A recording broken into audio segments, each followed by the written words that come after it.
get started, a fun fact for all of you. I joined the church when I was 12. So the whole idea of sins and knowing 7 of them was kind of foreign to me for a while. I mean, I attended a Methodist church on the side every once in a while, but that's, when I was visiting my grandparents.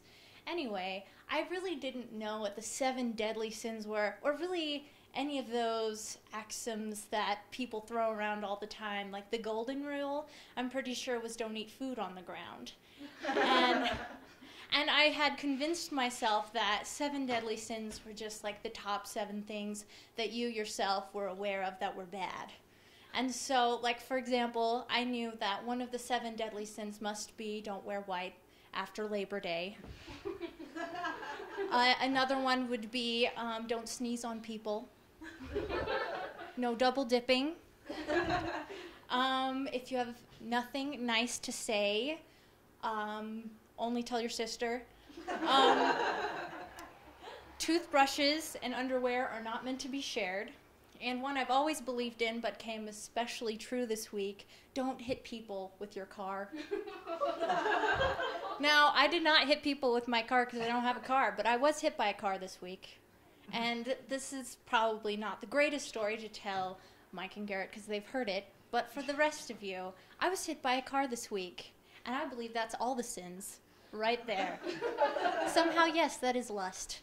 It's lust of the speed and the phone, because that's what happened. I was biking over, one street over, actually, to my place of vocation, which is the Standard Journal, and I was obeying all traffic laws, and this woman turned the corner as I had already started biking and was going really fast, was texting her husband probably something really inappropriate, there's the lust, and she hit me, and it wasn't that bad, guys. I thought it would be worse, but it was really surprising. And so after just being hit by the car, I look around, like, did anyone see that? No, no one saw it. So she waves me over to her side of the car, and I just kind of remove my body from her hood, pick up my bike that's now like, eek, eek.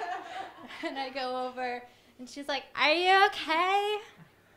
And I'm like, yeah, I'm fine. I work right here. I'm going to go to work now. I don't want to go to work, please.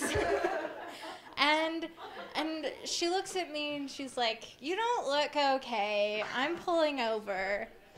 So she pulls over. She's like, can I take you to a hospital? And I don't have health insurance, so I'm like, no, I'm fine. I'm cool. I work right here. Let me go to work. Let me go to work.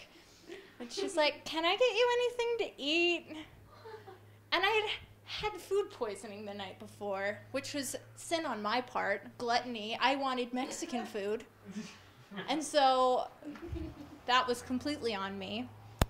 And so I walk in, I tell the lady, hold still. I'm going to tell them that I'm here and that I'm going to work now. And when I walk in the door, I look at the secretary and I said, I was hit by a car. And then it hit me right then. I don't have to go to work. I was just hit by a car. And so I say, I was just hit by a car, and I'm going home. And so I walk back out, and I'm looking at my poor mangled bike, deciding what to do. And the woman is, like, trying to read my mind. Are you thirsty? Do you want a truck for your bike? Cool, you could figure that one out. And I said, no, I'm going to leave my bike here and I'm going to walk home. And she's like, no way, I'm driving you home. And so my boss comes out and she's like, I heard you were hit by a car. Woman's right there. And she's like, yeah, I hit her. I was driving really fast. Texting my husband. Why would you say that, by the way? Anyway, so my boss wheels my bike back, and she drives me home, and she's like, by the way, my name's Ashley. Here's my phone number if you need anything. So, shoot to the next day. I'm sore. And I get a ride to the Standard Journal, take my bike to the shop, find out it's about $60. So I text the woman because she won't answer my phone calls. Would you be interested at all in helping me pay for my broken bike. And she's like, well, there's a lot of damage to my car. And I'm thinking like, well, my biker's insurance will cover that. But then I realized I don't have biker's insurance. And so, anyway, so I text her like, it's just going to be $60. That's all I want. I don't want you to take me to the hospital. I don't want a new bicycle. All I want is my old bicycle. It has beautiful baskets. So I get nothing from this woman. She stops contacting me. Really nice, drives me home, never hears from her after that. I never hear from her after that. And so the next day I make a police report, and I text her. I said, we should have done a police report. We were both overwhelmed. I was overwhelmed. I'm going to make a police report to kind of cushion the blow that I'm going to talk to the police about this. Still haven't heard from her.